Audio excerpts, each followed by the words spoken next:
ফুটবলের কিছু গতানুগতিক ধারণা কখনোই মুছে ফেলা যায় না। গত এক যুগে বিশ্বমঞ্চে জার্মানির হয়তো সেই আগের ধারটা আর নেই।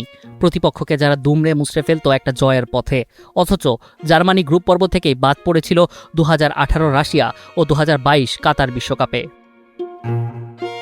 এবারও বিশ্বকাপ জয়ের স্বপ্ন নিয়ে বিশ্বমঞ্চে জার্মানি, তবে গল্পটা ভিন্ন।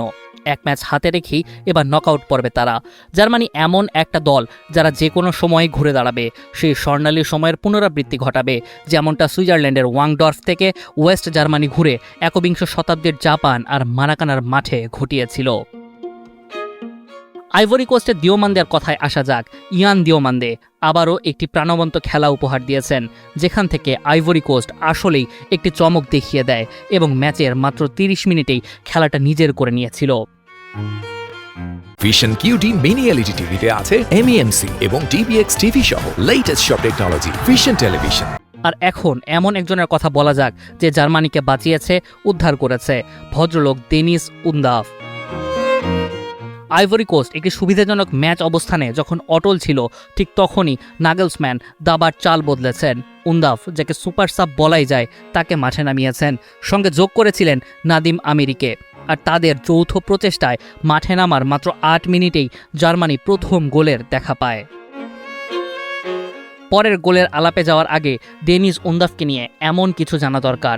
ডিএফবি স্টুটগার্টের এই স্ট্রাইকার 2024 সালে জার্মান দলে মোটে 6টি ম্যাচ খেলার সুযোগ পেয়েছিলেন, কিন্তু 2026 বিশ্বকাপের বাছাই পর্বে দলের সুযোগ না পেয়েও বিশ্বকাপ দলে জায়গা পান এবং 2026 সালে মোটে 5টি ম্যাচ খেলেছেন জার্মানির হয়ে।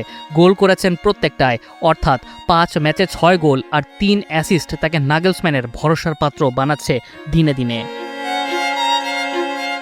বিশ্বকাপের প্রথম ম্যাচে মাত্র 26 মিনিট খেলেছেন কুরাসাওয়ের বিপক্ষে, যেখানে 1 গোল ও 2 অ্যাসিস্টে মাঠ ছেড়েছেন। আর আইভরি কোস্টের বিপক্ষে শেষ মুহূর্তের গোলে জার্মানিকে তো জিতিয়েছেনই, সাথে মাত্র 30 মিনিটের সুযোগে জোড়া গোলে জার্মানিকে সত্যিকার অর্থেই হাফ ছেড়ে বাঁচিয়েছেন। টানা 14 বছর পর জার্মানি এমন একটি জয় পেয়েছে আফ্রিকান দলটির বিপক্ষে, যা সত্যিই দরকার ছিল জার্মান ভক্তদের। সেই যে অধরা বিশ্বকাপ ধরেছিল ওজিল ক্রুসরা, আর তারপর আরও একবার নকআউটে পা রাখছেন নাগেলসম্যান। ডেনিস উন্দাফ এমন একজন নায়ক হয়েছেন যাকে নিয়ে আরও বেশি কিছু বলা উচিত, তাই তাকে দিয়ে শেষটা করা যাক। 2002 সালে মিরোস্লাভ ক্লোজের পরই উন্দাভি প্রথম জার্মান খেলোয়াড় যিনি বিশ্বকাপে নিজের প্রথম 2টি ম্যাচেই গোল করেছেন। তাই তো জার্মানদের বিরুদ্ধে লড়তে আসা সকল প্রতিপক্ষ সাবধান। মুনিম শাহরিয়ার, 71।